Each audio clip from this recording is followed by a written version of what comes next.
the region and reinforce our operations globally. We're building readiness for the future fight at our combat training centers, and having been the commander of the ops group at Joint Readiness Training Center, I know the value of our CTCs.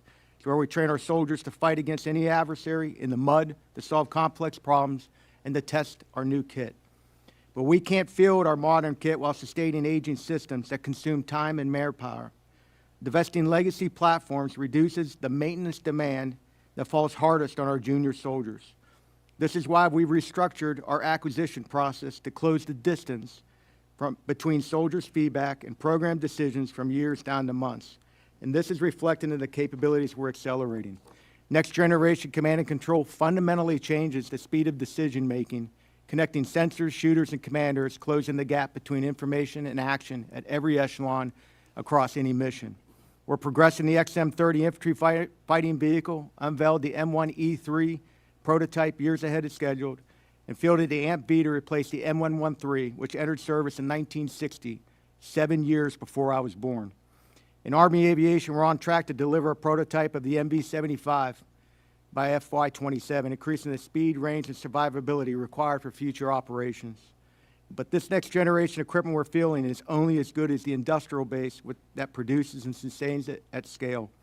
We continue to modernize our OIB through our 15-year plan. We're expanding industry partnerships through enhanced use leases and advanced manufacturing. But after 36 years, I've never seen a unit's readiness determined by industrial capacity alone. What I have seen repeatedly is how we treat our soldiers shapes whether we retain the experienced ones and whether the force we're building reflects the standards we claim to uphold. That standard includes $4 billion in infrastructure investments through 2026. We're working on improving nutrition. We're rolling out campus-style dining facilities across 5 installations and planning for an additional 6. And we're scaling our holistic health and fitness across the entire force, active, guard, and reserve. And these investments are having a measurable impact. It shows in our recruiting trends. Our numbers are up and continue to exceed last year's targets. Thank you for your continued support as we sustain the best Army the world has ever seen. That will not change, and this will defend. Thank you. Representative Scott, Ranking Member Garamendi, Subcommittee members, thank you for the opportunity to testify on behalf of the readiness of the United States Navy. Your oversight and authorization of funding ensure the Navy is ready when the nation calls. That readiness was put to a test this past year in the Atlantic. The Navy played a key role in Operation Absolute Resolve. In the Pacific, our sailors operate every day, deterring China and building partnerships. In the Middle East, the Navy has supported the joint force in achieving objectives in Operations Rough Rider, Midnight Hammer, and now Epic Fury. And the Navy continues to maintain an unbroken strategic deterrent with our ballistic missile submarines. Around the globe, we are ready to defend the homeland, deter threats, and when called upon, to fight and win. To ensure our sailors and platforms continue to meet the demands of today's rapidly evolving threats, we are thinking, acting, and operating differently. And this starts with the Navy's primary weapon system, our sailors. In the fiscal year 2025, we set a goal to enlist 40,600 sailors. We exceeded that goal and shipped 44,096 sailors to Recruit Training Command. I am confident we will meet our 2026 goal of 45,000 new recruits. To improve retention, we made personnel policy changes that led to thousands of sailors who were considering separation to continue their service. These efforts reduced gaps at sea from 23,000 in October 2025 to 18,000 last month, with a goal of 15,000 by October 1st of this year. We are focused on improving sailors' quality of service. Through a new initiative, we are providing permanent shore-based housing so that no sailor is required to live aboard a ship in port.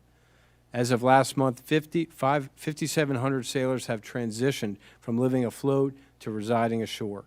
Last year, we reduced our unmet need of childcare from 2,200 to 1,500 spaces.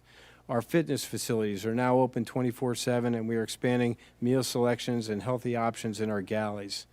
We are improving platform readiness by investing in the Shipyard Infrastructure Optimization Program and developing our civilian workforce. We are leveraging advanced technologies such as conditions-based maintenance and additive manufacturing. The Navy continues to drive to our goal of 80% combat surge ready with urgency and accountability. However, I remain concerned with the material condition of our amphibious ships. The Navy is committed to improving here, and I'm working closely on this through the Amphibious Force Readiness Board, which I co-chair with General Gehring. To meet the high demand for forward operations, the Navy is changing how we build, equip, and sustain our fleet. The Golden Fleet Initiative is our plan to deliver the best and most capable platforms, to revitalize our maritime industrial base, and to change how we acquire ships. One example of that change is the establishment of Navy Portfolio Acquisition Executives. This new structure aligns accountability, accelerates delivery of capabilities, and prioritizes the readiness and innovation of our platforms. Your continued support of our Navy is vital to our readiness. In particular, expanded flexible multi-year procurement, guaranteed purchase commitments, and predictable funding streams enable us to achieve speed and scale. These legislative authorities allow our maritime industrial partners to expand production capacity, modernize facilities, and strengthen supply chains. In closing, your leadership and partnership are critical to the Navy's continued success and improvement. On behalf of our sailors and civilians and families around the world, I thank you. I look forward to your questions.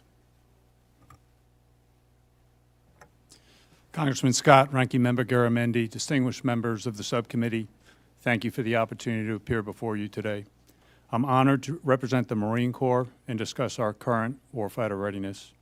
The Marine Corps provides unique value to the nation and joint force. We are both the nation's global crisis response force and a persistent integrated stand-in force in the Indo Pacific. This combination is at the heart of our force design and ensures that we are prepared to meet the challenges outlined in the National Defense Strategy. Our traditional role as a crisis response force is embodied by the Amphibious Ready Group and Marine Expeditionary Unit, most often referred to as the ARG-MU. This sea-based capability provides our nation with decision space and options, changes the behavior of bad actors, and delivers swift and decisive action when required. Our Commandant has set the North Star of providing combatant commanders with a global 3.0 ARG-MU presence. This equates to continuous ARG-MU deployments from both the East and West Coasts and an episodically deployed ARG-MU from our forward deployed naval forces in Japan. Building on this, our force design has created stand-in forces that are purpose-built to operate persistently within contested maritime spaces. These forward deployed forces provide a continuous presence, enable the joint force, and contribute to deterrence with allies and partners. We are not without challenges.